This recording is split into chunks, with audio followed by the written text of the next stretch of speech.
Hola, ¿qué tal? Muy buenas tardes, buenas noches. Como decía nuestro amigo Luchito Santa Cruz, a la hora que ustedes nos puedan ver, espero que siempre estén bien, que el afecto y el corazón los acompañen y sobre todo que esta conversación que hoy vamos a tener sea siempre en las condiciones humanas, en el corazón, porque el derecho tiene que partir del corazón y para eso tenemos hoy día una entrevista brillante, creo yo, tenemos a un entrevistado que nos va a decir mucho, porque hay muchas etiquetas que seguramente hoy vamos a tener que romper, vamos a romper esos mitos más, porque el tema es la pelota, la pluma y el pincel.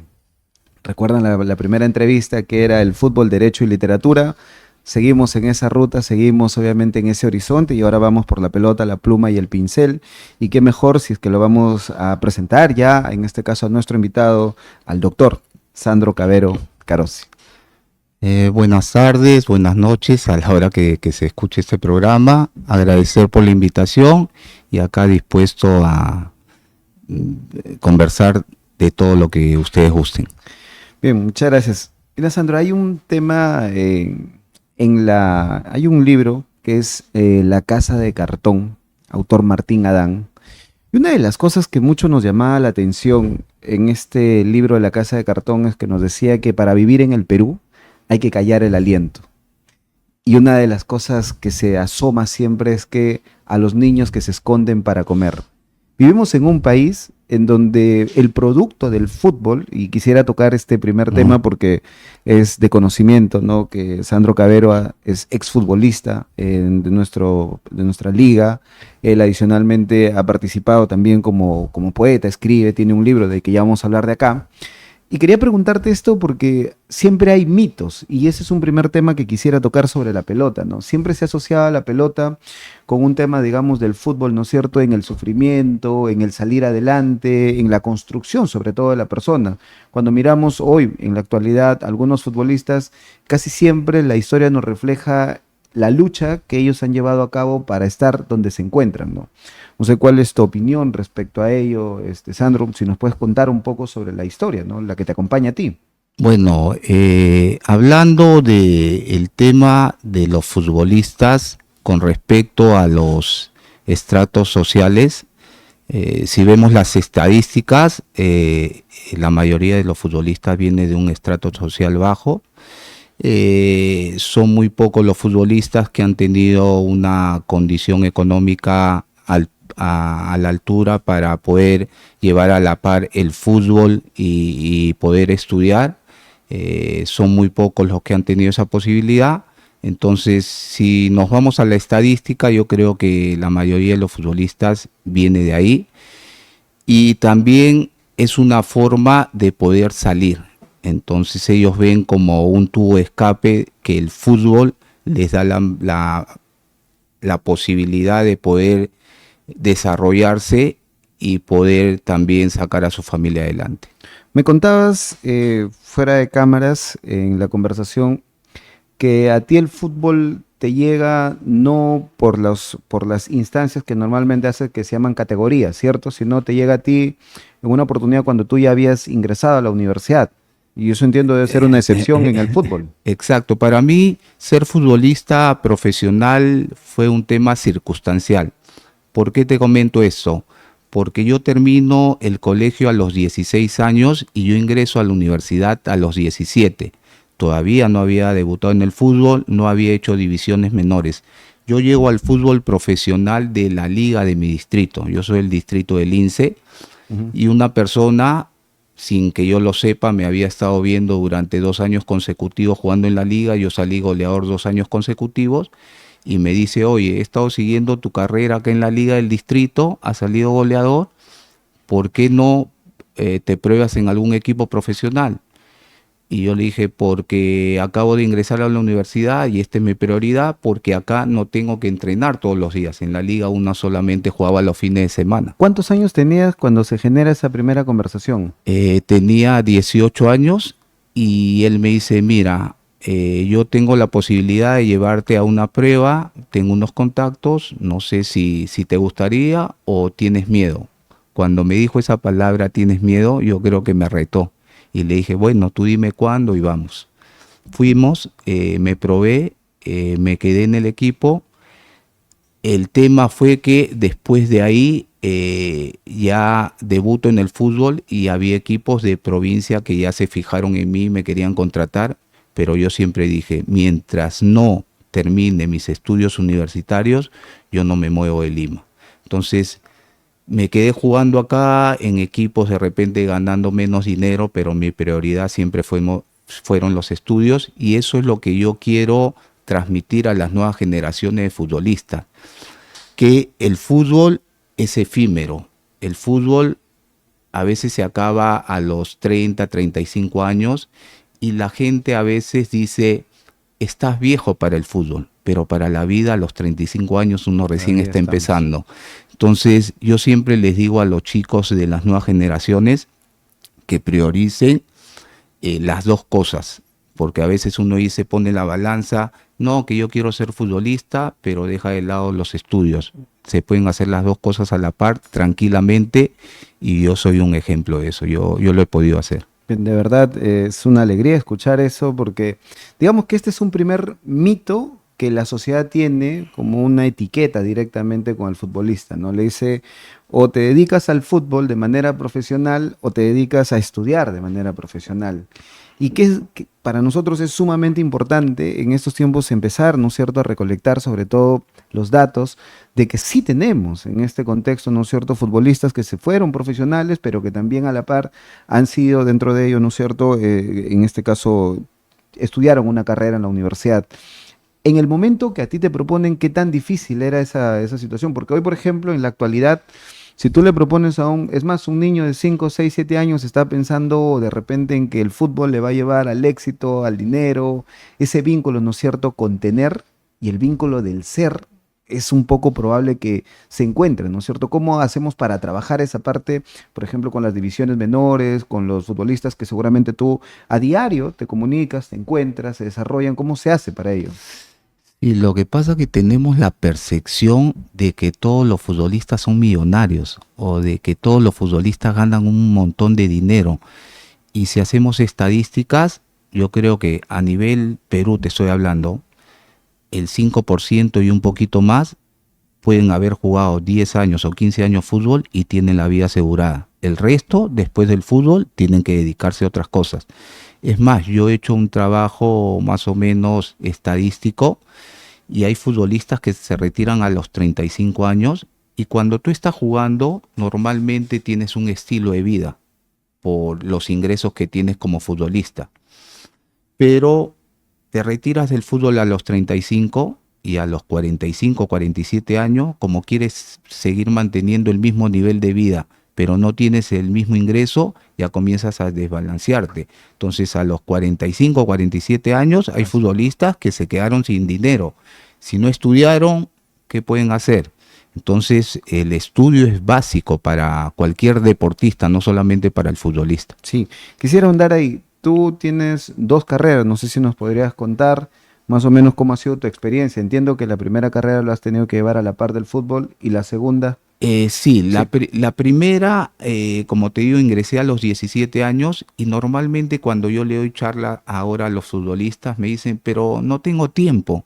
Y yo le digo, mentira, porque los futbolistas tenemos más tiempo que cualquiera.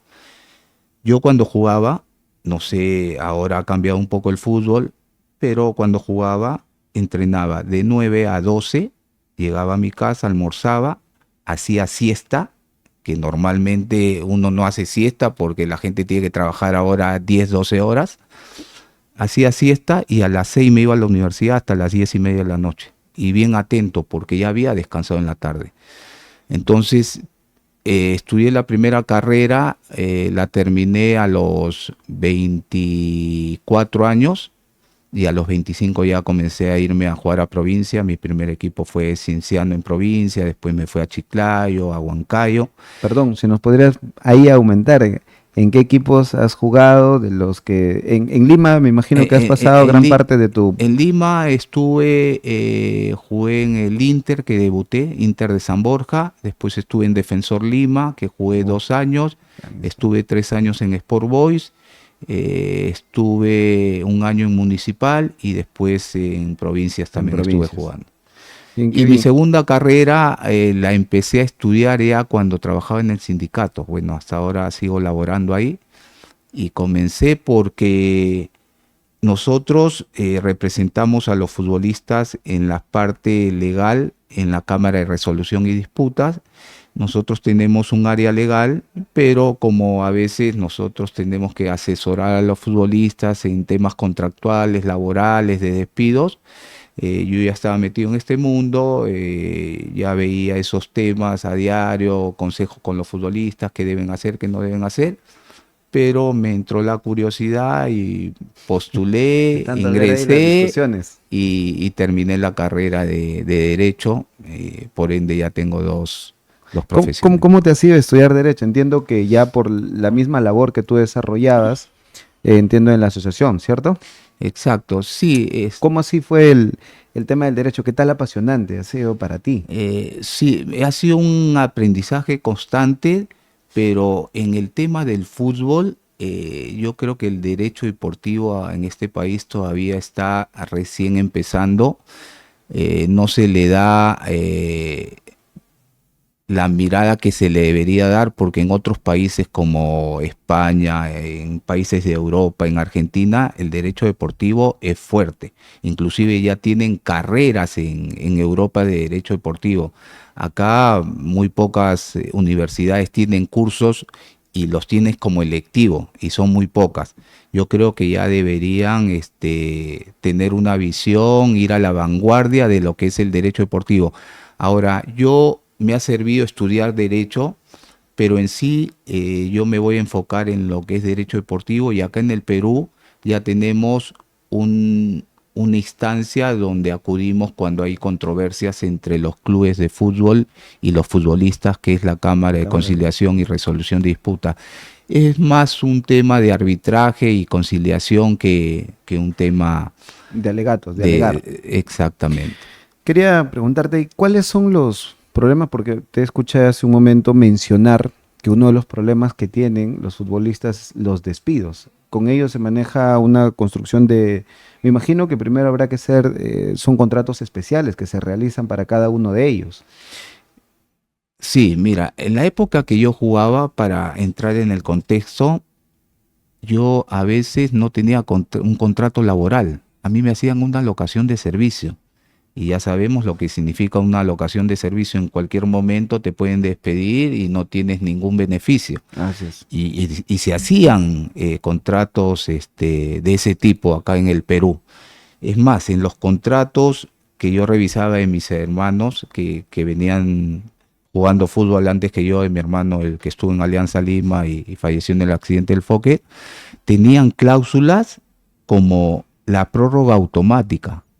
O sea, tú tenías una prórroga automática del contrato con un incremento de 15% nada más. Entonces, imagínate si tú habías sido un jugador que había hecho 15 goles, te quería un equipo del extranjero o te quería un equipo nacional dándote mejores condiciones, tú no No podías porque podías. ese contrato tenía prórroga, y si ganabas $1.000, tu aumento iba a ser de 1.150. Por más que te ofrecieran 5.000, no podías irte. Esas cláusulas existían en los contratos y eran normales. Es más, había cláusulas de bajo rendimiento, y el bajo rendimiento era subjetivo, y a veces se agarraban de esas cláusulas para despedir a los trabajadores. Nosotros, desde el año 2003 que se crea el sindicato y se hace la primera huelga de futbolistas acá en el Perú, nos sirvió como plataforma para la negociación colectiva con los clubes y con la Federación Peruana de Fútbol. Para Nosotros cambiar estas tenemos, cláusulas. sí, nosotros tenemos el Estatuto del Futbolista Profesional, que es el convenio colectivo que existe entre la Federación, los clubes de fútbol y el sindicato de futbolistas.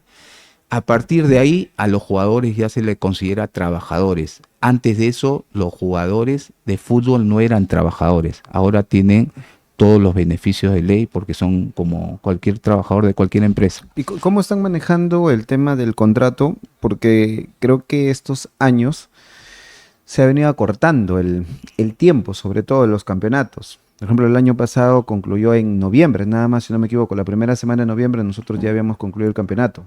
No sé. Sí, Frente a eso, por ejemplo, ¿son contratos con exclusividad solamente por campeonato o como has mencionado tú, a la conclusión ya se resuelve con el tema de sus beneficios, con todo lo que corresponde, salvo que continúen, se le van a hacer contratos de renovación? sí, mira, tenemos contratos, normalmente los equipos grandes no hacen contrato de un año, normalmente los contratos de los equipos grandes acá en Perú son de 2 o 3 años, entonces ahí ya tienes una continuidad. Pero hay equipos que todavía hacen contratos de un año o lo que dure el campeonato. Entonces, acá en el Perú ya sabemos, acá estamos gente de derecho, que hay contratos de tiempo determinado, indeterminado. Determinado. Entonces, en el caso de los futbolistas es del tiempo determinado, pero igual eso no quita que tienen sus beneficios sociales. Lo digo por, si me permites, en todo caso entiendo que también hay unos temas de tocar, seguro van a ser parte ya en su momento de la defensa que va a ser propiamente la agremiación. Por ejemplo, recientemente ha salido el tema de sacarle a un equipo del fútbol, de la primera división, porque este llegó con una medida cautelar. El problema del equipo es sus jugadores, los tipos de contrato, los plazos que se tuvieron que ampliar para que de repente se los pueda contratar o no. Y cuál en ese contexto va a ser el camino. No, no sé si ustedes ya están tomando alguna acciones sobre ello, sobre todo por los futbolistas que de la noche a la mañana se quedaron obviamente sin equipo, entiendo, sin un trabajo. Sí, en el caso de los jugadores específicamente del club binacional, del cual Ujú, me hablas, los contratos en la cláusula de la vigencia dice finalización del torneo o hasta donde dure. ujú. Entonces, ahora ha salido una resolución, hoy mismo salió una resolución de la Federación Peruana de Fútbol, que en el caso de los jugadores de Binacional en forma excepcional, porque el perjuicio lo ha causado el club, se puedan inscribir en cualquier equipo de Liga 1, Liga 2, Liga 3, inclusive Copa Perú. Entonces ya salió la resolución y los jugadores están protegidos en ese sentido. Ahora, con respecto, no quiero ahondar mucho el tema Sí, legal, pero con respecto a la medida cautelar que pidió Binacional, cuando Binacional empieza el torneo, los clubes de fútbol firman una declaración jurada en las cuales, según los estatutos de la federación, todos los temas deportivos los tendrían que ver dentro del ámbito deportivo de la federación. Por eso tiene sus jurisdicciones. ujú. Pero no se podrían ir al Poder Judicial. En el caso de Binacional, rompió con la norma, a pesar que había firmado una declaración jurada, se fue al Poder Judicial, pidió una medida cautelar Se lo dieron. y se la dieron, pero después apeló la federación y hubo una extinción de la medida cautelar, por ende lo han retirado del campeonato. Se nos complica el panorama como tal, ¿no? Sobre todo en el tanto de los futbolistas, ¿no? Sobre todo aquellos futbolistas que tienen el sueño de ser profesionales, el sueño de llegar obviamente a un equipo grande y finalmente de emigrar, que creo que ese siempre es el camino, ¿no? Y se complica sobre todo por los temas laborales, el derecho, y justo hace un momento conversábamos esto, ¿no? Hay bastante ausentismo, es cierto, hay bastante ausentismo dentro del campo jurídico, el dialogar sobre estas condiciones de los trabajadores, las condiciones de los equipos, los tipos de contrato, los beneficios que ellos van a tener, pero sobre todo, y justo tú comentabas una anécdota, en todo caso, para ponerle también, que fuiste a la Feria del Libro a ver cuántos libros están vinculados entre el derecho deportivo, ¿no? En todo caso, entre el fútbol y el deporte. Cuéntanos un Sí, poco ahí cómo... estuve en la última feria del libro, justo yendo a buscar libros de derecho deportivo de autores peruanos y solamente encontré uno. Y me dio pena, realmente me dio pena porque de estos temas ya yo creo que se tiene que escribir un poco más porque es una realidad y el derecho deportivo es un tema que tiene que ir a la vanguardia con los países en los cuales se practica este deporte, ¿no? Creo que el derecho deportivo tuvo un auge en estos tiempos con el caso Paolo Guerrero, porque como fue el caso tan mediático para nosotros en el momento que representó, Creo que en ese contexto nos tocó un poco enterarnos de lo que era el TAS, de lo que significaban las sanciones, la FIFA cuánto tiempo lo iba a dar, si apelaba o no apelaba. Y la historia que a nosotros nos vende propiamente ha sido increíble, ¿no? Y creo que ese fue el primer llamado, salvo me corrijas, existen otros casos de esa trascendencia que notoriamente llamó la atención al Perú, ¿no? Sí, mira, nosotros tenemos cantidad de casos, lo que pasa que no se hacen públicas, pero tenemos cantidad de reclamos de los jugadores. Ahora hay una estructura porque nosotros tenemos la Cámara de Conciliación y Resolución de Disputas donde se ven las controversias entre los futbolistas y los clubes de fútbol y entre los mismos clubes también, con los derechos de formación y esos temas. Pero también tienes la cámara que viene de FIFA y entonces, ¿qué te dice el reglamento? Que si el jugador es peruano y el club es peruano, se tendría que ver en la Cámara de Resolución de Perú. Pero si tienes un jugador extranjero y un club peruano, él toma la decisión de ver su caso acá en Perú o poder ir a la Cámara de FIFA. De FIFA, ¿no? Muy, muy similar sobre todo a los principios. Cuando nosotros analizamos el derecho internacional, por ejemplo, la fuente inmediata de aplicación para resolver estos conflictos siempre son, en este caso, los acuerdos, convenios, tratados que tengan obviamente de manera bilateral, en este caso para el derecho de los países. Y de igual forma entiendo que haciendo una analogía estaríamos en una misma situación. La condición, o sea, digamos, el plus es que es el futbolista que elige con qué ley, más o menos, si es que esta sería la situación, con qué institución sería obviamente la de solución de sus conflictos. Exactamente, para ver cuál es la norma que más lo beneficia. Y en ese contexto, ¿cómo ha ido evolucionando para ustedes, sobre todo la asociación, cómo ha ido evolucionando el tema del derecho, cómo van con los agremiados, cuál es la posición, es normal que lleguen los jugadores, tendrán dudas, no?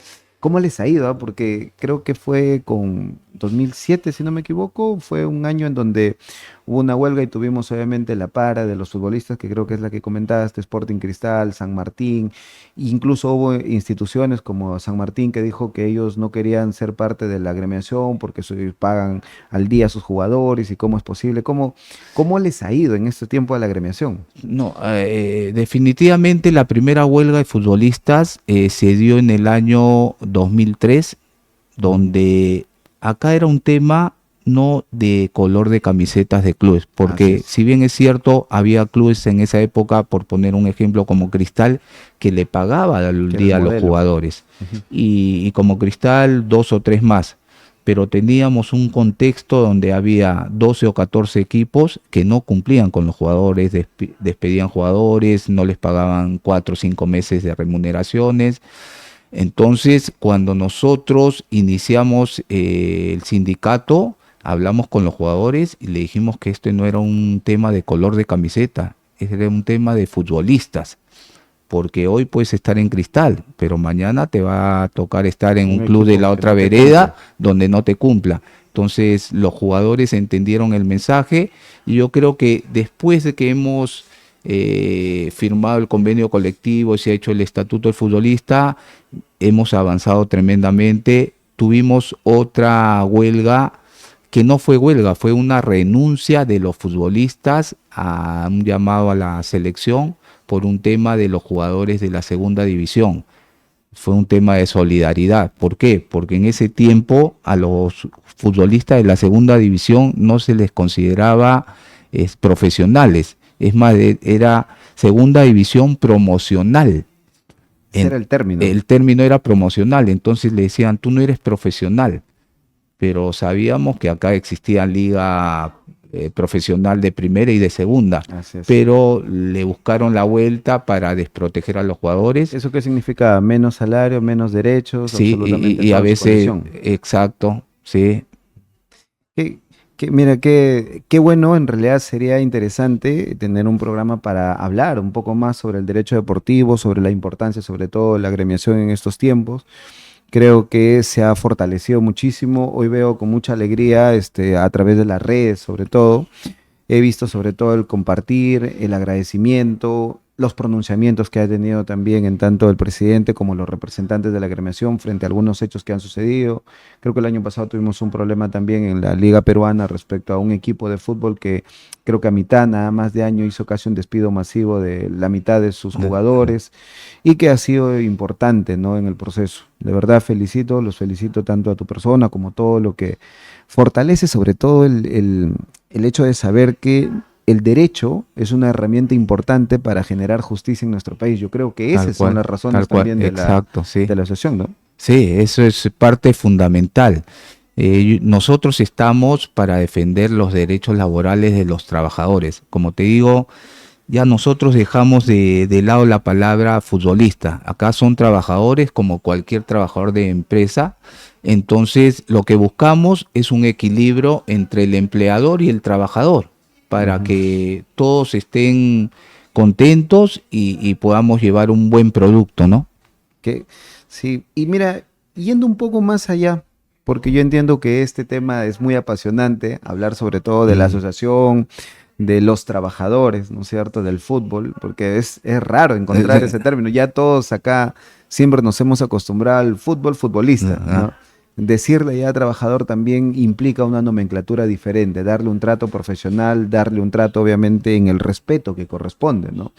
Ahora, ¿cuál ha sido en tu época, ¿no es cierto?, de futbolista, cuáles han sido los principales problemas? Y no me refiero al ámbito legal, sino a las etiquetas con las que ustedes han vivido. Ustedes han vivido en la época de la etiqueta, pues, digamos, del futbolista que le gusta la salsa, del futbolista que de repente no fue responsable, pero que era un extremadamente jugador, y ahí, ¿cómo les ha tocado? ¿Cómo has llevado todo Sí, ese espacio? inclusive sigue pasando en esta época y mira,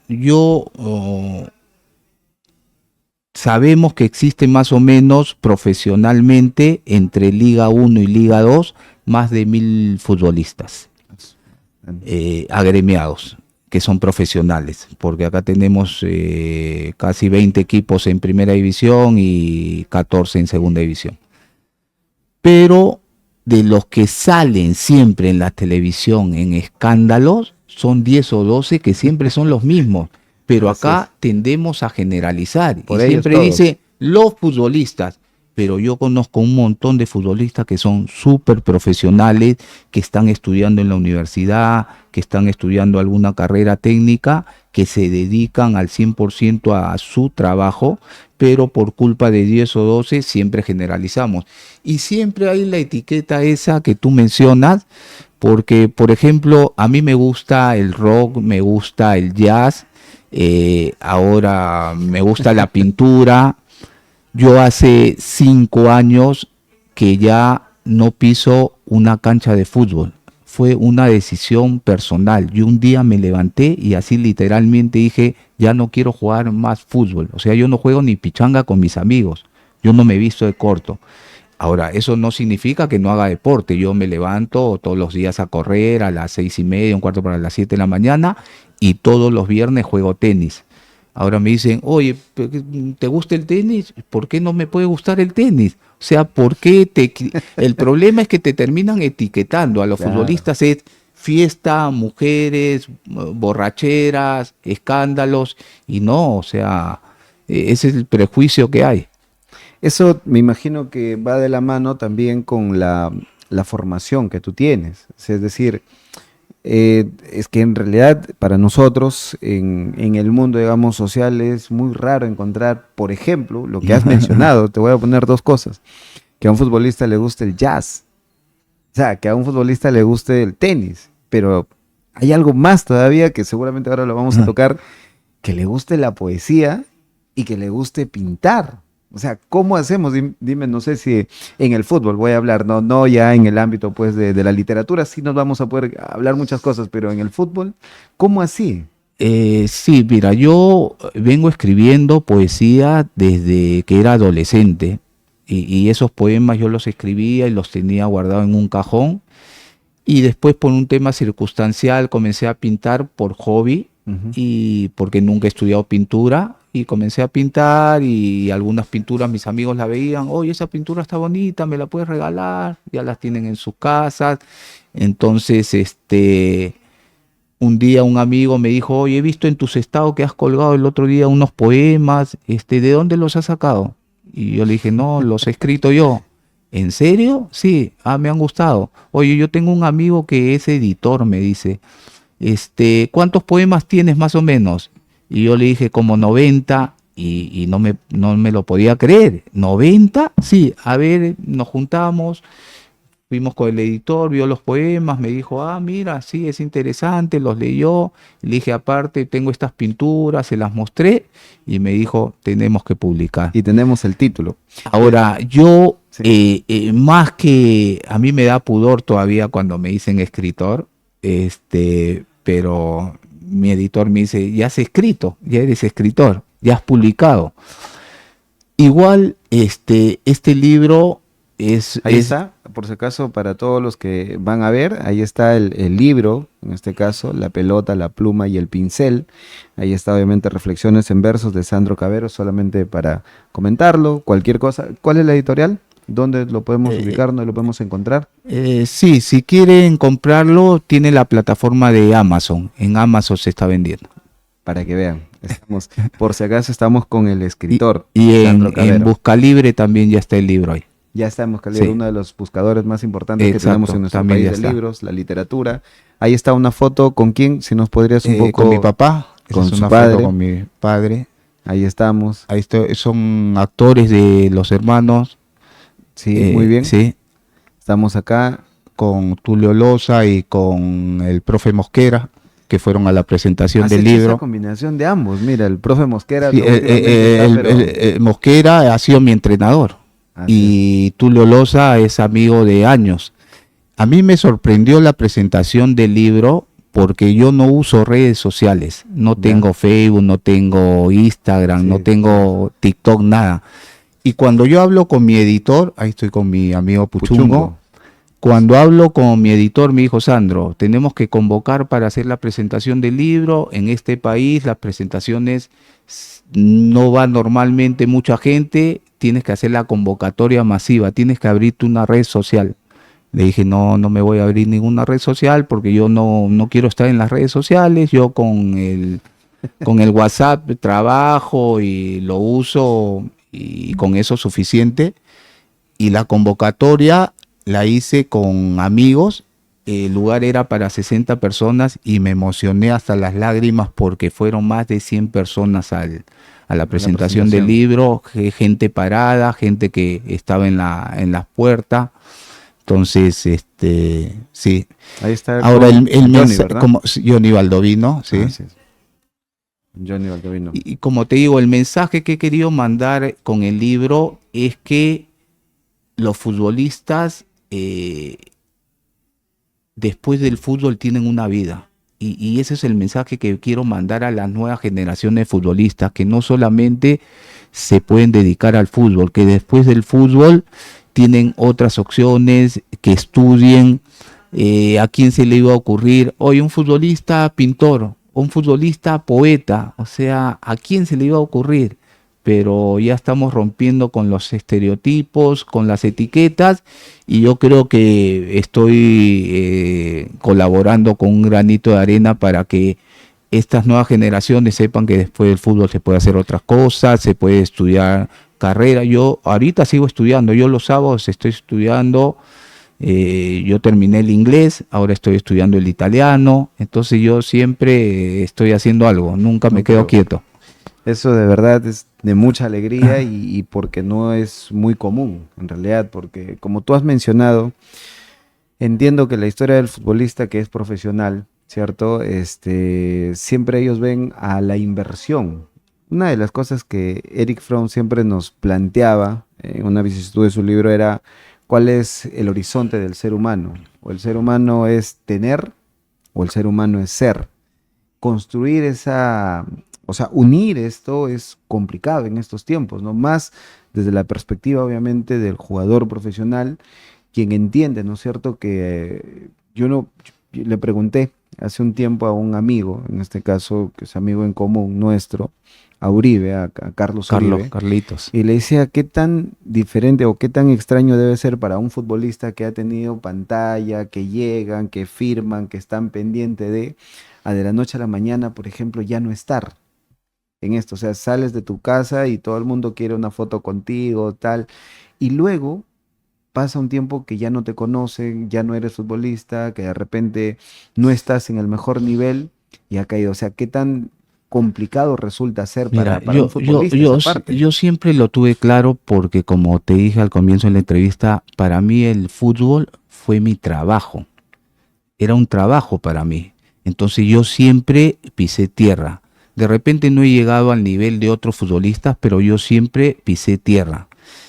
Y como decía Facundo Cabral decía, el día que aceptas 2 halagos, comienzas a ser dominado. Y hay gente que lo halagan y ya se la cree y no, o sea, uno siempre tiene que pisar tierra. Qué bueno, en verdad, qué bueno. ¿Y eso te es muy usual? ¿Qué tal? Sí, pero es complicado y te lo digo sinceramente porque imagínate un chico, yo siempre pongo esto, un chico cualquiera que no sea futbolista a los 18 años, ¿qué quiere? Salir con la mejor chica del Tener, barrio, tener un auto, tener la billetera con la tarjeta de crédito, pero no puede. A un futbolista a los 18, 19 años ya se le dio. Entonces, lidiar con esas situaciones no es fácil. Entonces, yo creo que el entorno es fundamental para decirle, oye, aterriza, pisa tierra, no vivas en esta burbuja que es el fútbol, porque es una burbuja, porque eso es efímero. O sea, ellos creen que no se va a acabar y nosotros teníamos un problema y me ha pasado cuando yo jugaba fútbol, o sea, viajábamos a jugar a algún lado y tú solamente te sentabas en el avión, llegabas a la cancha, jugabas y no hacías nada. O sea, tú la documentación que tenías que hacer en el aeropuerto, inclusive que tienes que llenar los folletos, no los llenabas tú, lo llenaba el jefe de equipo, tú no hacías nada. Entonces vives como un divo y eso te aleja de la realidad. El día que te retiras del fútbol no sabes hacer un trámite porque te lo hicieron todo. Es complicado, de así verdad. es. Y después aterrizar, oye, ¿cómo se hace esto? O sea, trámites simples que tú dices, oye, esto lo puedo hacer. Y, oye, pero ¿cómo se hace? Porque viviste en una burbuja. Entonces uno tiene que siempre pisar tierra y mantener la humildad. Pero qué difícil que es eso. Y lo digo no solamente para el futbolista, sino para la persona común, ¿no? La persona en todos los contextos casi siempre trata en realidad de construirse a partir del tener, de lo que corresponde, de las facilidades, lo que la vida le va a otorgar.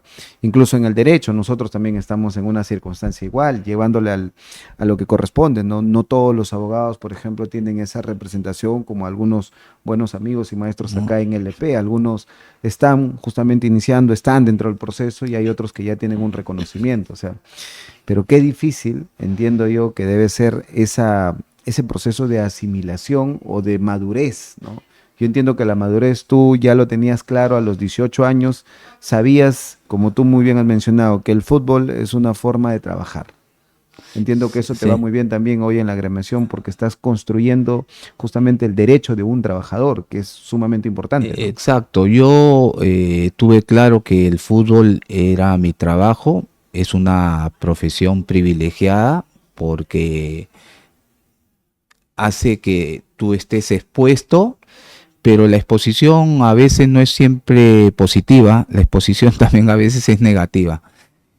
Y después de eso yo ya tengo en el sindicato desde que se fundó, o sea, yo empalmé saliendo del fútbol, yo en agosto acabo de cumplir 23 años en el sindicato. O sea, Dígame, ¿y hay derechos también laborales en el sindicato por para... supuesto, se les respeta, sí, sí, entonces se me ha pasado la vida ahí, pero en algún momento también están entrando gente nueva, esto se está ¿Quién fue el renovando. primer presidente del sindicato? Francesco Francesco Manacero hasta el Manacera, año ¿no? 2016, Y sí. ahora Ahora está actualmente Roberto Silva Pro, Roberto Silva Pro, ¿no? Que exacto. también es un ejemplo a seguir, también un También, sí, profesional, carta cabal. economista de la Yo tenía Universidad un tema con mi del maestro, Pacífico. con el doctor Rafael Aldave Herrera, un gran maestro, mi maestro en realidad. siempre prestábamos atención al futbolista en la declaración. No sé si tú has visto que ese también es otro cliché que le ponen al futbolista. ¿Y qué opina el futbolista? Bueno, ahí fue un partido tal. Pero tú le escuchabas a Roberto Silva Brot hacer su declaración y no era un futbolista. Era un tipo profesional quien tomaba obviamente cartas en el asunto y daba una declaración. Hay otro jugador que para mí, no quiero escapar esto, Hernán Rengifo. Mm, Yo le respeto mucho porque cuando él declara, o sea, habla con un sentido de propiedad profesional, no. de respeto hacia el fútbol. O sea, son pocos los futbolistas que tienen, ahora que está de moda de códigos, ¿no? Que tienen esa formación de respetar el fútbol para obviamente tomar en su mensaje, dar un mensaje sobre todo crítico, dar un mensaje de construcción, porque digamos nos hemos acostumbrado al mensaje común, del verbo común, gracias a tal, listo, dedicado a Sí, X, sí. y lo haces tan, o sea, no le prestas mucha atención a la declaración de un futbolista porque entiendes que es muy común al típico futbolista que da, pero en estos tiempos hemos encontrado bastante nivel en la propuesta que dan en sus Sí, declaraciones, ahora ¿no? yo no quiero justificar, pero una cosa es que te pongan un micro cuando estás a 1000. O sea, claro, terminas un partido y estás con las revoluciones a 1000, y otra cosa es sentarte en una conferencia de prensa después de haberte bañado y te hacen las preguntas, entonces uno responde mucho más sobrio, más tranquilo, más pausado, pensando la situación, que saliendo de la cancha y te ponga el micro. Esas cosas inclusive han cambiado, porque antes tú veías a los periodistas dentro de la cancha de fútbol, ahora ya no los ves, porque normalmente se estructura para que se haga una conferencia de prensa después del Su panel lo partido. están poniendo ahí, ¿no? Exactamente. Qué bien, de verdad. Quisiera en realidad tocar algo que es el motivo también de nuestro programa. Ya hemos hablado de la pelota, en lo que constituye no solamente la vida de una persona que se ha dedicado profesionalmente al fútbol, sino también esta otra pasión y que es el motivo, obviamente, que nos trae acá, ¿cierto? Para una entrevista, porque Sandro también, aparte de ser administrador de empresas, ¿cierto? Sí. También es abogado. Entiendo esto, ya muy pronto lo vamos a tener a él seguramente en los campos del litigio, derecho deportivo, así es que, y espero que en LP se te convoque más seguido, sobre todo para hablar sobre estas propuestas, ¿no? Que para nosotros es sumamente importante. Fíjate, en estos tiempos lo que más ha llenado, ¿no? Desde el 2014 en adelante, los casos emblemáticos, el derecho penal. Todos quieren Ah, ser ah, penalistas. El derecho civil también, justo hace un momento estaba acá nuestro amigo Pozo, ¿no? Julio Pozo, que es un extraordinario civilista, entre otros familia. Pero el derecho deportivo ya hace mucho tiempo que viene teniendo bastante interés. Pero entiendo de que acá tenemos un tema, ¿dónde estudiamos derecho deportivo? ¿Cómo nos exacto. vamos a formar respecto a ello? Porque eso es lo lejano. ¿Cuáles son las universidades que nos proporcionan como interés, ¿no es cierto?, el aprendizaje? No lo ven mucho, ¿no? Entonces, dentro de esto que Sandro, obviamente en su momento vamos a tener más tiempo y como te digo, espero que LP sea siempre para ti un lugar a donde puedas venir siempre a expresarnos lo que corresponde a través de la agremiación y todos ellos, Agradezco la invitación. pero también me interesaría hablar sobre ello, ¿no? Háblanos un poco más sobre, ya nos has dicho cómo ha sido la formación, el tiempo que se dio para publicarlo, pero háblanos de algún poema, cuáles han sido un poco los motivos, las razones, cómo te han acompañado. 90 poemas haberte acompañado a lo largo de tu vida tiene mucho sentido. Algunos de ellos, más que menos, seguramente están vinculados a tu corazón, algunos están vinculados a tu experiencia propia. Tienes poemas también dentro de lo que nos mencionas acá, vinculados también a las oportunidades, después que viene obviamente este tema de la tiniebla, siempre hay oportunidades en la vida. Te he leído recientemente en los estados, me has dicho que no están, pero te los he leído y me interesó mucho que nos expliques un poco más sobre ello y si puedes, escoge un poema por favor para que nos puedas leer y para que todos acá en LP estén siempre pendientes de ello. Perfecto. Sí, normalmente cuando yo escribía de adolescente, escribía sobre situaciones que me pasaban y las cosas que percibía de mi entorno, las realidades que se vivían a nivel de sociedad. Entonces, en este poemario tenemos poemas de crítica social, tenemos poemas sobre la esperanza y tenemos poemas obviamente al corazón, Como debe ser, como debe como ser. debe ser. Entonces yo Me ha gustado siempre leer literatura. Yo soy seguidor, me gusta la literatura argentina porque yo creo que coincidieron varios escritores que a mí me llenaron, que calaron en mí. A Borges lo he leído. Es más, él tiene un poema que se llama Borges y yo, que Sí, para mí es sí. extraordinario porque escribir en tercera persona sobre ti mismo, o sea, no es habitual, pero él se describe y deberían leer ese poema, es Sí. buenísimo.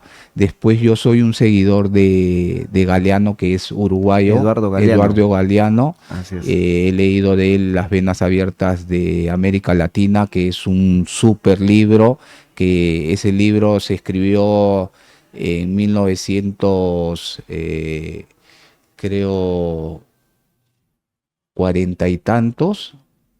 Sí, creo que cuarenta y tantos y sigue teniendo vigencia. Ustedes leen ese libro y parece que esas cosas hubieran sucedido hace 2 años, porque es un tema geopolítico y que viene sucediendo, habla sobre el capitalismo, el imperialismo. Después, otro libro que estoy...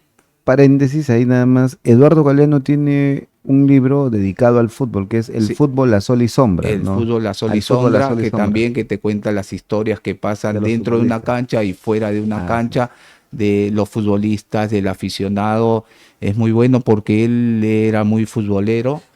Y Así es. después tiene un libro que también es extraordinario que se llama El mundo al revés, patas arriba, que Claro, también, o sea, totalmente. sí, Recomendable recomendable totalmente. Recomendable totalmente. totalmente. Galeano es otra Y cosa. de Sábato también he leído El túnel. Quería preguntarte ahí, ¿Sábato te ha inspirado?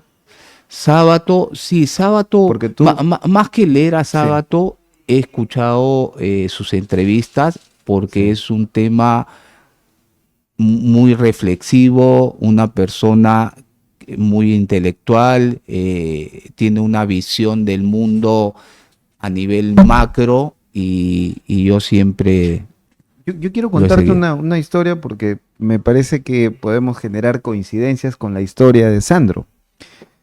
Ya lo he mencionado en alguna oportunidad, pero hay que reiterar, esta historia tenemos que conocerlo.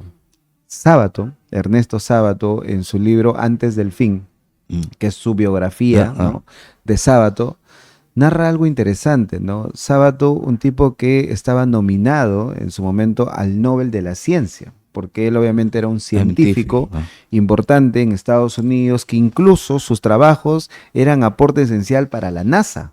O sea, a ese nivel, la matemática con Sábato era una locura. O sea, y una persona que estaba tan vinculada al Nobel de la Ciencia que en 2 oportunidades se le había convocado y él estaba casi seguro que se ganaba con Sábato. Sábato llega un momento en donde él decide renunciar. Renuncia a la estabilidad económica, renuncia a todos los logros que había conseguido para seguir su pasión. Y la pasión, justamente por eso te pregunté en Sábato, yo creo que hay muchas cosas que seguramente podemos encontrar incluso en los libros, y ya luego vamos a hablar del otro libro que se está escribiendo. Pero es que Sábato renuncia porque dice que él tenía dos cosas en su cabeza que aún no se había cumplido y quería disfrutarlo en el tiempo que le corresponde. Era escribir, ¿no? Creo que el primer libro que Mm. él escribe en ese entonces es El túnel. Y el otro tema era pintar.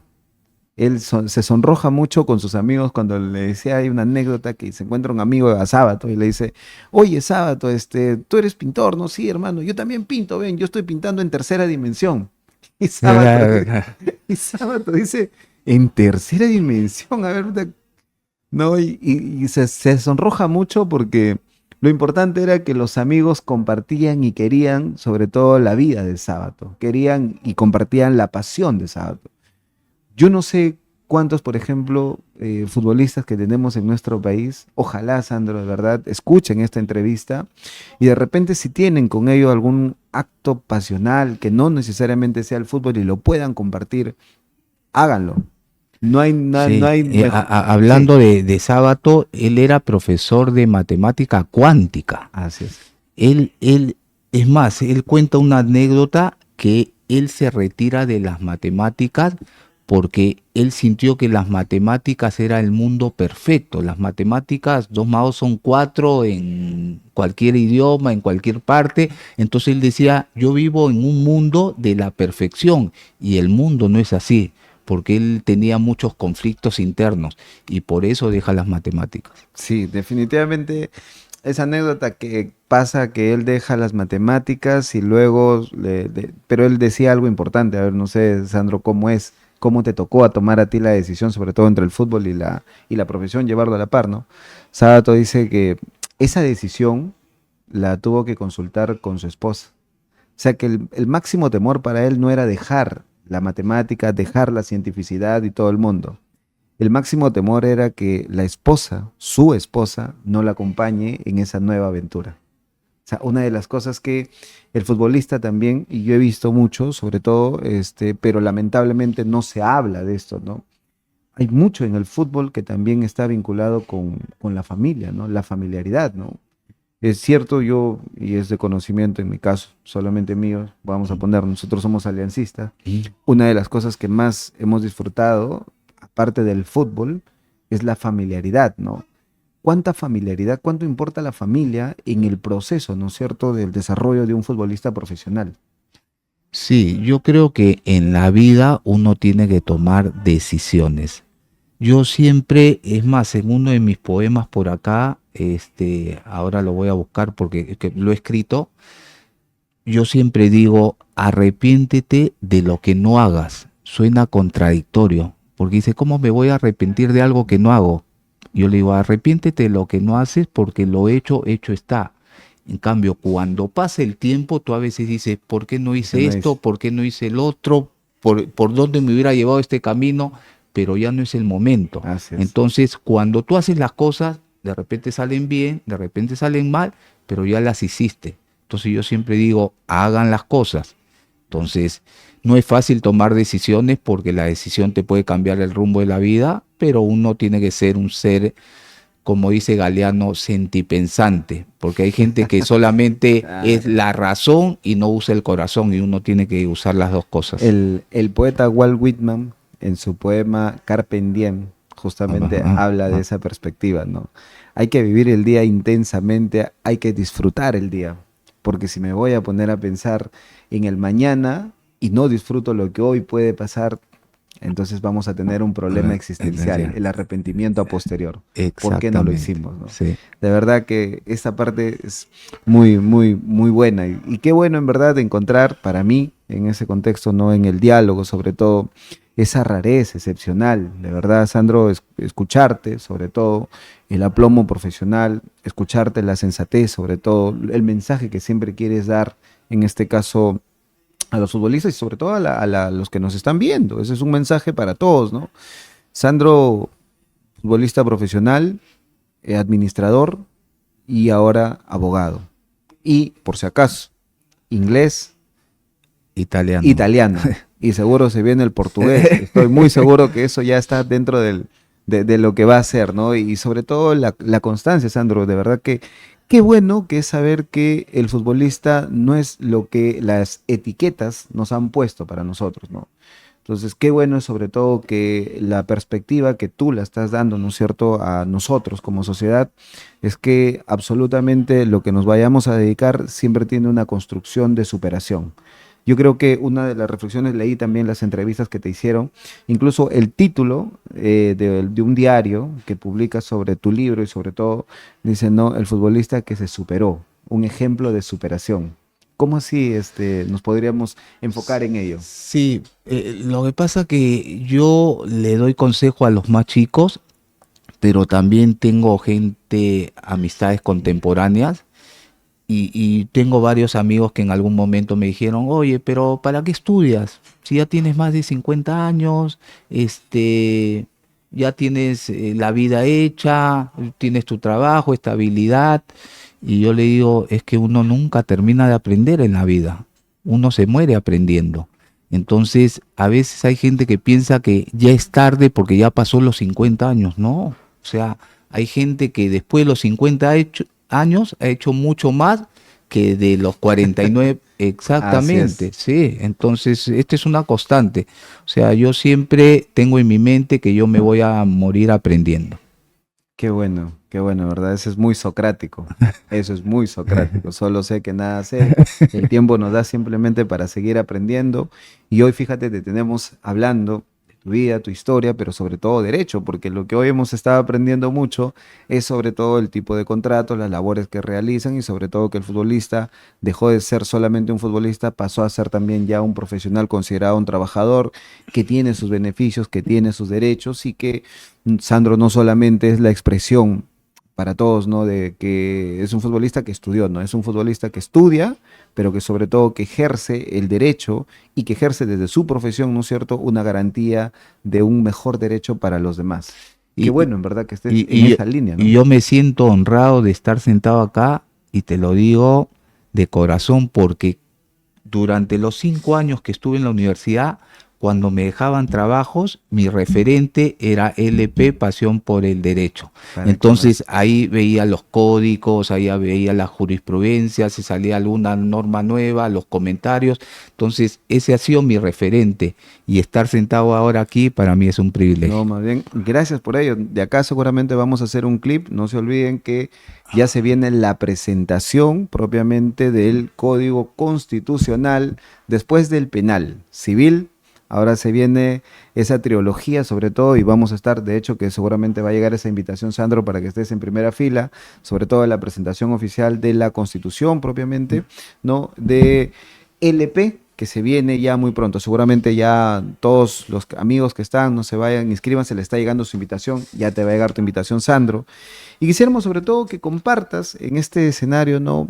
Algún poema, por favor, para todos, para saber un poco más sobre la literatura del escritor, futbolista, abogado y administrador Sandro Cavero. Perfecto, hay un poema aquí que me gusta mucho porque es bien reflexivo. Déjame que lo Sí, sí, busco. claro, claro, claro. Bien, vamos a escuchar en este contexto. Perfecto. Este poema me gusta mucho. Bueno, hay gente que le gusta este, hay gente que me dice, oye, me gusta el de la página 44, me gustó el de la página 56, me gusté, o sea, depende de las personas, pero a mí me gusta este. Sí.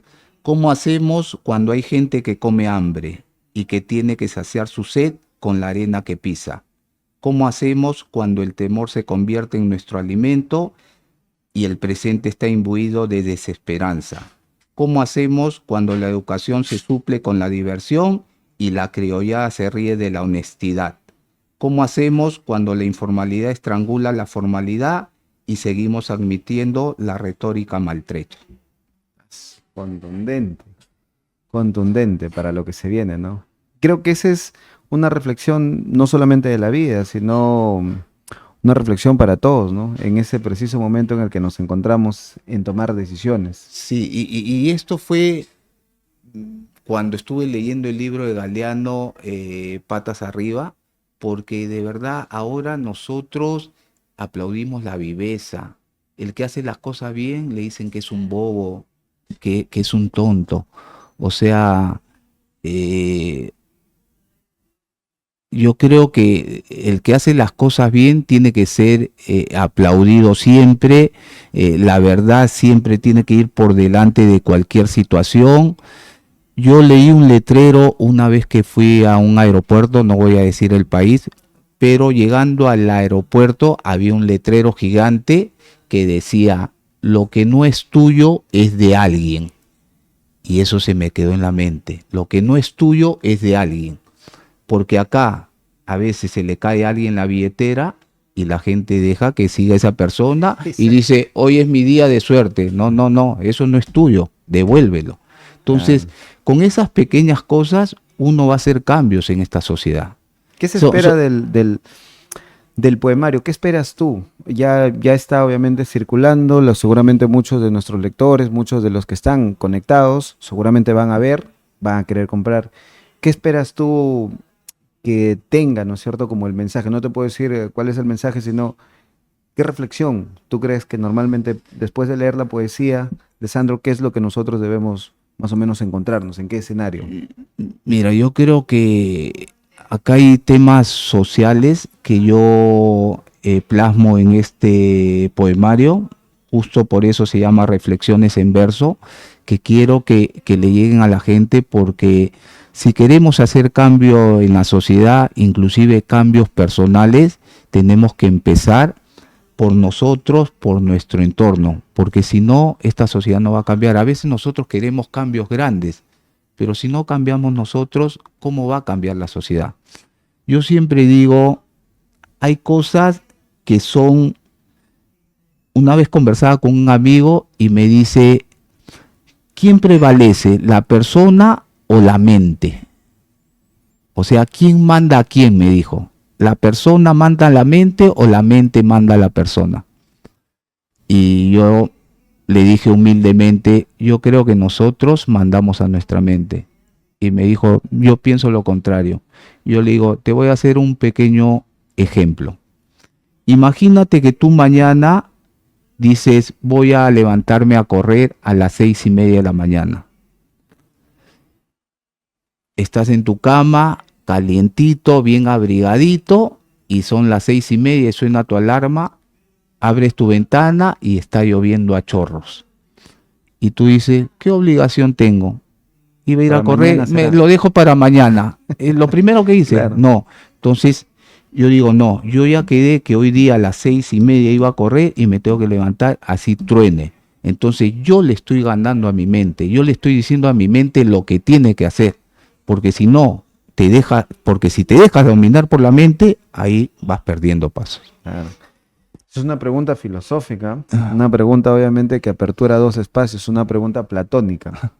La construcción obviamente del mundo de las ideas y el mundo de la materia que somos nosotros, ¿no? Exactamente. Ya Aristóteles obviamente nos terminó diciendo que somos una sola, nosotros no podemos tener una división, pero siempre es un problema. El problema, por ejemplo, que siempre se ha planteado en el fútbol, ¿no? Es que a veces tienes todas las capacidades, pero te las tienes que creer. En el derecho pasa lo mismo, ¿eh? Por si acaso, en la vida misma pasa lo mismo. Yo, como anécdota te cuento, para más o menos ir en esa condición, recuerdo en algún momento me tocó como asistente una abogada que me dijo que el derecho penal era más o menos para el demonio, ¿no? Que ella jamás vería derecho penal porque ver derecho penal, asistir en ello era como asistir a defender al demonio y ella no quería vincularse a eso. Para ese entonces ella era testigo de Jehová, ¿no? Llegaba siempre así, los días viernes en la tarde ya no llegaba a trabajar y todo, ¿no? Ella actualmente es una de las mejores abogadas penalistas que conozco. Te aseguro que no tiene nada que ver con defender al demonio, pero le va muy bien. Es una cuestión de unificar y sobre todo lo que tú muy bien has mencionado, ¿no? Es una cuestión no de las ideas, es de comprobar. Hay muchas ideas que hay que ponerlo a prueba. Hay muchas cosas que imagino que en tu vida te ha tocado también poner la prueba. No creo que haya sido solamente el tema de que Sandro era un buen jugador y lo voy a llevar acá. Te ha tocado seguramente de las difíciles. Hay una anécdota que me gustaría que me aclares tú si pasa o no pasa en el fútbol. Yo creo que sí, pero ¿quién mejor que tu persona para decirnos, no? Raymond Manco, en una de sus declaraciones de las que da en un podcast, narra la historia de que en el fútbol, y eso es un tema que seguramente ya obliga a una invitación, a un pronunciamiento oficial, en el fútbol también pasa de que te llama, por ejemplo, cierto dirigente, te dice, hermano, te necesito acá, tu sueldo va a ser 10, pero te va a llegar 5. ¿Ha pasado eso? Mira, ¿Les ha pasado? ¿Te ha o pasado sea, a ti? ¿Has escuchado a tus compañeros? mientras he ¿Han sido hecho cosas? futbolista, nunca he escuchado eso, nunca me ha pasado a mí, pero sí he escuchado lo que tú escuchas también y lo que se dice. Pero mira, yo ya estoy en el mundo de derecho y yo aprendí en el mundo de derecho desde los primeros ciclos que las cosas que uno denuncia tiene que corroborarlas. Con pruebas. Si no, no estamos. Yo le decía porque fíjate que el tiempo nos ha dado a nosotros la posibilidad de superar hasta ese tipo de problemas. Hasta en el fútbol va a pasar. Claro. Si es que pasó o no, solamente Raymond lo sabrá, Claro. porque él hizo esa Pero declaración. yéndome del contexto de Raymond para no personalizar el tema, si supuestamente pasara, la responsabilidad es de ambas partes, porque uno te propone y el otro acepta, entonces hay una colusión ya. O sea, oye, exactamente, oye, mira, hay 10, te voy a dar tanto y tanto me toca a mí. Tú ya estás coludido, por Así más que es, quieras el correcto. trabajo, o sea, ya eres parte del problema. Sí. Lo bueno es que tu discurso es de derecho, ¿ah? Por si acaso, Sí, no estamos hablando de fútbol, estamos hablando de derecho. Acá es sí, con pruebas. Lo que nos está diciendo Sandro es que claro. todo lo que se tenga que decir como buen abogado tienes que probarlo. Si no tienes pruebas, entonces queda en el Sí, discurso subjetivo, más no en el discurso objetivo, que es la naturaleza de lo que exactamente. se tiene que hacer. Y sobre estos temas, mira, en todo este tiempo que yo he escuchado, todavía no he visto una denuncia de alguien que diga, oye, a mí me ha pasado, quiero denunciar a tal persona con nombre y apellido. No. O sea, oye, ay, se dice, pero Entonces debe ser una situación, no es muy frecuente, me imagino, ese decir. sí, yo no diría si no voy a denunciar. Yo si veo algo así, yo tendría que De una vez. denunciar porque ahora, si yo acepto que me den una parte de ese dinero, o sea, yo soy parte del problema. ¿De qué Como, estamos como hablando? en todos Claro. los espacios, ¿no? Ahora, ya volviendo a lo de Manco, él sí lo escuché en una entrevista que dijo, a mí me propusieron y yo no acepté y por Así eso es, no me contrataron. así dijo Eh, Manco, pues. Manco no aceptó, sino que dijo que ese era un problema también a resolver en el fútbol peruano. y Era su conclusión de Raymond Manco cuando mencionó de que este fue una propuesta, no lo aceptó, no participó más, Ahora, pero como es un tema subjetivo y se dice, no solamente se dice acá en Perú, ¿ah? no, O no, sea, se dice en otros países de en el caso Sudamérica. Neymar también hubo un tema, ¿no? Sobre Sí. todo con el Barcelona, porque se dice que su contrato era muy superior a lo que en la cláusula de los contratos habían establecido. Eso es un tema también que trabajaban y que incluso, fíjate, Messi tuvo un problema sobre esta situación, Ah, sobre el tema de sus impuestos, porque era un tema de impuestos y pagos que ellos tienen que hacer propiamente y disminuyeron obviamente sus costos y finalmente fue sancionado. Fue en el derecho penal, incluso lo ha sancionado él como tal por el tema de los impuestos, ¿no? Es ah. un problema que seguramente a gran escala sí resultaría ser de mucha importancia, sobre todo a tratar, creo yo, en el derecho penal, para mí, derecho penal económico, que es una teoría, Claro. o el derecho penal Mm. financiero, ¿no? Porque ese es un problema que se tiene al nivel, obviamente, estándar que ellos tienen, ¿no? Sobre todo, ¿cómo va con los... Un futbolista con sus contratos también tributan, Sí, como claro, tal, sí, sí, sí, ¿no? sí. Entonces, pues, Ahora tenemos varios tipos de contratos. Tienes el contrato neto, tienes el contrato bruto, tienes el contrato que es anualizado, que es el RIA, remuneración integral anualizada, que ahí incluye todo. Entonces depende qué contrato hagan los clubes, qué contrato acepte el jugador. a Porque mí, te pueden hacer un contrato RIA, pero igual para que sea un contrato RIA y esté incluido todo, la normativa dice que tiene que ser más de 2 UIT. Entonces, si no son más de 2 UIT, los chicos que ganan menos, por más que diga RIA, o sea, tendrías que ver cada ah, contrato y analizarlo. Y, a manera de opinión, Sandro, por ejemplo, a mí me sorprendió. Fue el año pasado que tuvimos un tema, y lo digo desde la perspectiva, obviamente, no vinculada al fútbol, sino que nos sorprendió, que hayan jugadores que ganaban el mínimo. Incluso este jugador que ganaba el mínimo, el sueldo mínimo, como trabajador, tuvo un tema porque un equipo grande lo llevó. Y el otro equipo que se quedó, obviamente, quería exigirlo, decía, oye, pero en el contrato tú me pagas solamente el mínimo. claro, Indemnizatoriamente, ¿cómo me vas a ¿cómo, pedir? cómo? ¿Cómo vas Claro, a pedir y que el otro te pague? Le pedía creo 300.000, 400.000 soles, que le decía, sí, claro. pero yo te cumplo con tu contrato, es el mínimo. O sea, Claro, sí, lo que pasa que yo he visto, yo he visto algunos contratos que no sé si se registraron, pero en algún momento se dieron, oye, mira este contrato, revísalo, lo firmo, no puede firmar, porque, o sea, si tú vas a ganar 2.000 soles, no te pueden poner una indemnización si te vas de 500.000 soles, o sea, no hay así un es tema de correcto. proporcionalidad. Entonces, o sea, si, pasa con los jugadores extranjeros, por ejemplo, un Messi que dice, oye, gana un montón de plata y la cláusula de salida también es un montón de dinero, pero hay una proporcionalidad. Claro. Pero acá no, acá te quiero pagar el mínimo, pero si te quiere este club me tienes que dejar 500.000 soles. O sea, Así. no hay forma, pero sí Seguro que es se un pueden dar tema a situaciones. corregir, ¿no? El problema es que, mira, uno va cambiando la normativa, uno la va adaptando a lo que es el derecho deportivo, pero hay clubes que de verdad siempre, como en todo, le quieren sacar la vuelta al sistema. ¿Cómo ves tú esto? Es una opinión, en todo caso, es del ámbito profesional. ¿Cómo están viendo ustedes en estos años la evolución del fútbol peruano a partir de la institucionalidad que se viene dando? Por ejemplo, clubes como Alianza Lima, Universitario, Sporting Cristal, ¿no? Se suma Sport Boys, entiendo, Melgar también, Cienciano, en el tema del tema gerencial. ¿Cómo están mirando ustedes como agremiación esos cambios? Entiendo yo para bien que se vienen dando, se vienen mejorando los temas económicos. Creo que Ferrari hizo un buen trabajo con Universitario, lo ha puesto en donde corresponde. Alianza Lima sigue siendo un modelo, ha crecido mucho. Sporting Cristal sigue teniendo, obviamente, creo que en Sporting Cristal va a haber una situación de, siempre va a ser cuestionable por los nuevos dueños, pero igual, o sea, es un equipo modelo de toda la vida. Nosotros Sí, ahí lo tenemos. pero si tú te das cuenta la situación de Alianza y de Universitario de algunos años atrás a la actualidad se viene manejando en forma ideal y financieramente los números siempre terminan en azul. No te olvides que esos equipos están en procesos Ah, concursales, eso es ¿ah? O correcto. sea, tienen una administración temporal, Temporal. porque cuando no estaban en proceso No, concursal, ya sabes, la situación del club era caótica. Entonces, sí, sí.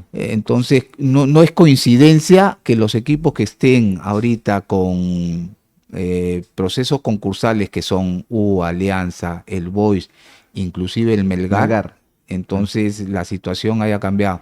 Pero acá más que hablar del tema de los procesos concursales de los clubes lo que tendrían que trabajar es lo que viene haciendo Argentina y Brasil hace 50 años, Menores. trabajar menores. Menores. Entonces, el negocio en el fútbol es los menores. Ellos ya lo han entendido hace 50, 60 años. Trabajo en menores, nutro a mi primer equipo y después vendo y sigo. En Es Argentina un el último círculo caso, virtuoso, Mastantuono, ¿no? círculo virtuoso, pero acá, sin criticar y sin Nos poner queda nombres, pendiente. pero digo, acá, en lugar de sacar chicos de las divisiones menores y potenciarlos, prefieren contratar jugadores de 30, 32 años. ¿Para qué? ¿Para qué? Para que se queden en el club, después no lo vas a poder revender. Entonces, si quisieras comprar, cómprate un chico de 19, 20 años, lo potencias en tu club y después lo vende y tienes un ingreso. Pero más que eso tendrían que trabajar las divisiones menores. ¿Y para eso la agremiación está trabajando de esa Sí, perspectiva? hemos hecho recomendaciones, propuestas, pero depende de los clubes, Me imagino que tienen mesas de netamente. diálogo también Sí, ustedes con los clubes para... exactamente. Creo que bueno, voy a comentar desde la perspectiva nuestra, ¿no? No es la opinión, entiendo, de Zafat la que va a dar, pero creo que Gareca fue uno de los, como varios, todos nos damos cuenta que el principal problema siempre va a ser el tema de los menores, ¿no? Las divisiones menores es un problema porque digamos que solamente se ha centralizado en lo que corresponde acá, ¿no? Lima. Pero también tenemos obviamente las provincias. ¿Cómo nos mira a nosotros la SAFAD respecto, cómo está trabajando respecto a las provincias, sobre todo? Sí, el Esa era la tema pregunta, ¿no? estructural es básico. Mira, no quiero dar nombres, pero Ujú. después ustedes saquen sus conclusiones, hagan sus estadísticas. Tienes acá equipos profesionales, estoy hablando entre Liga Sí, 1 y Liga 2, que tienen más de 30 años en el fútbol peruano, más de 30 años, no tienen divisiones menores, no tienen un local cancha. propio, no local institucional, o sea, Centro de ¿cómo rendimiento, puedes ¿no? pasar 30, 40 años por el fútbol y no dejarle nada al fútbol? Entonces, esos equipos se tienen que ir del fútbol. O sea, en lugar de ayudar, están retrocediendo lo que uno quiere como visión. Sí, por ejemplo, desde yo opino, ¿no? Desde que nosotros empezamos a mirar más frecuente el fútbol español, ¿no? En el caso de Ronaldinho, cuando empezaba, Ah, una de las cosas que más me sorprendía eran los canales que tiene cada fútbol, cada club de fútbol tiene sus sí, canales, canal exacto. Real Madrid, Claro. canal Barcelona, el canal tal. Creo que en el Perú se intentó hacer. ¿Y por qué era importante esto? Porque ahí te transmitían los partidos de las divisiones menores. O sea, tú no veías solamente el fútbol profesional, sino veías en las divisiones, cada uno de ellos, y había la transmisión y la gente se pegaba. En estos tiempos vi un poco que se está tratando, obviamente, de realzar CMD, creo que así se llama, bueno, Movistar, ¿no?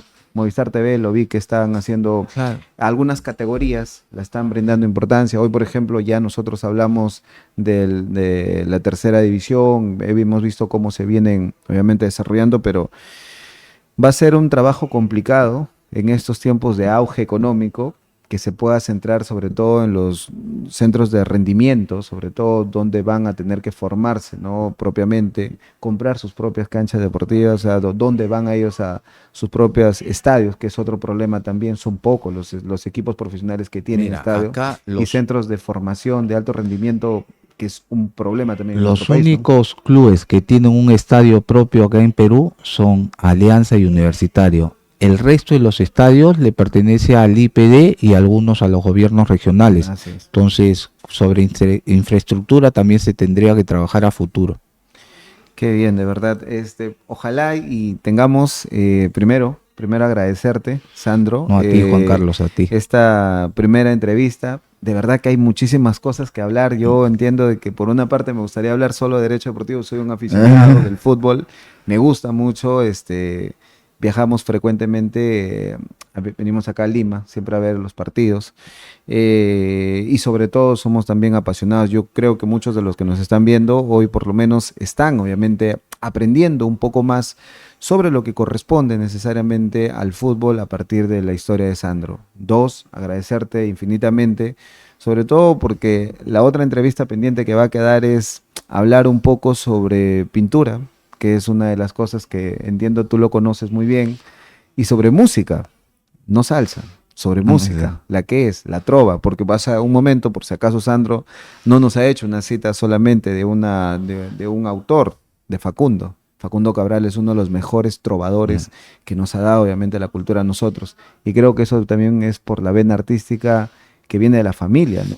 Sí, y al margen de que nos pueda gustar la salsa o no, por ejemplo, yo soy fanático de Rubén Blades, Oh, pero para mí Rubén Blades, aparte de ser, porque le dicen salsero, es un cronista. así O es, sea, así es, él te cuenta una historia en 5 minutos. O sea, tú sabes que él es bien amigo, fue bien amigo de Gabriel García Márquez, así es. y Gabriel García Márquez decía, yo te admiro porque lo que tú cuentas en 5 minutos, yo lo tengo que contar en un libro. O sea, es increíble, Sí, sí. O sea, dijo, a mí me hubiera gustado cambiar 100 años de soledad, le dijo, por Pedro Navaja. sí, Porque la historia es una historia que es milimétrica y tú en tu mente te vas pasando la película. totalmente. Entonces, y de esas, aparte él es abogado del egresado de Harvard, ha sido ministro de Turismo de Panamá, ha ido para presidente que no salió elegido, entonces es un intelectual y la gente, y por eso yo lo sigo, porque la gente lo encasilla como si fuera solamente un salsero, pero las No, letras que escribe él son de contexto social, su- reflexivas. sus letras son muy, muy, muy fuertes, de verdad. Siempre encontramos motivos para disfrutarlo cada vez que nos ha correspondido escuchar, ¿no? A veces cuando uno viene manejando en ruta, siempre encontramos ahí canciones, sobre todo, que nos han llevado a la reflexión, decisiones. eh, y nada, yo creo que la trova también es un tema que en algún momento seguramente podemos Yo conversarlo. ahí en el auto tengo un USB, porque las canciones que uno escucha de Rubén Blades son 10 o 12 conocidas. Tengo un USB de canciones de Rubén Blades desde que empezó, que son más de 200 Ah, canciones. No sabes las letras que tiene, que no son música comercial, que no en las algún escuchas en la momento radio. tendrías que escribir también sobre la música, el En- fútbol y en- el derecho. es- Sería interesante También, esa sí, sí, sí, sí. vinculación para ver hacia dónde arribamos con este tipo de conversaciones. Sandro, Te quiero agradecer enormemente en principio haber aceptado la invitación. Esto ha sido por intermedio, por si acaso, de mi gran amigo, mi hermano, espero Carlitos, donde Saludos estés. para Carlos Hermano, Uribe. que te vaya bien siempre, llegue siempre a primera división, rómpela, hermano. Algún día, yo sé que tú me has dicho que eres hincha de Alianza, pero eso es mentira, hermano. El Puma Carranza, tus mejores amigos son de la U, hermano, lo sé que en el fondo eres de Universitario, pero ojalá, hermano, algún día tú y yo nos vayamos a Matute. Ahí te quiero ver, mi hermano, de repente como futbolista o como abogado, pero termíname esa carrera, hermano, que LP seguramente está para ti. Agradezco a él porque por él, maestro, se ha logrado sobre todo poder tenerte a tu persona acá. Espero que LP en realidad sea la puerta, la principal puerta para cualquier cosa que de repente la asociación quiera darnos a conocer. Por favor, te la abrimos acá y de conocimiento para todos, que sea LP siempre esa primera puerta para cualquier información que nosotros podamos dar. ¿Quién dice que si en el tiempo podemos hacer, incluso bajo su conducción, con quien corresponda, con Johnny, con todos, ¿no es cierto? Un tema de derecho deportivo sería interesante, ¿no? Que en este caso los que nos están escuchando se especialicen. Hay muchísimas cosas que el día de hoy Sandro nos ha contado y sobre todo, acá viene la razón importante, ¿no? Siempre Sandro tiene esta combinación. Hay que tomar mucha decisión, la que él dice sobre todo, hay que ponerse objetivos y hay que cumplirlo. Y esto es lo del resultado, ¿no? De la historia, de la que hoy nosotros sabemos de Sandro, que es la pelota, la pluma y el pincel. Y de verdad, Sandro, algunas cosas para decirle, reflexión sobre todo a las personas que quieres más o menos que se lleven sobre todo sobre el libro y sobre la vida de Sandro, para que nosotros siempre tenemos que recurrir a esta entrevista. Agradecerte a ti, Juan Carlos, a LP Pasión por el Derecho, por darme la oportunidad. Como te digo, yo siempre he sido seguidor de esta plataforma, me ha ayudado a formarme y ahora contento de estar aquí compartiendo. Y seguramente vamos a vernos más seguido. Estoy con un proyecto que ahora no te lo quiero comentar, pero ya lo estoy estructurando y en algún momento ese va a servir también para ayudar al fútbol y a los futbolistas con un proyecto que tengo. Hagamos de esto la mejor historia. Bueno, con eso queremos agradecer a cada uno de ustedes que se ha conectado. Por favor, siempre hay que darle like y compartir este tipo de entrevistas. Estas entrevistas, por si acaso, para algunos que crean que solamente se tiene que hablar derecho y sobre las estructuras normativas, el derecho se centra en el corazón, el derecho se centra en el ser humano. Así es que no solamente son leyes, somos seres humanos sobre todo. Somos seres humanos como Sandro, que es abogado y que escribe literatura y que tiene mucha historia por contarnos y esa historia seguramente nos va a sumar. Muchísimas gracias, querido Sandro. Vamos a dar un abrazo y nos vemos en la próxima entrevista. Listo, Juan Carlos, Hasta muchas luego. gracias.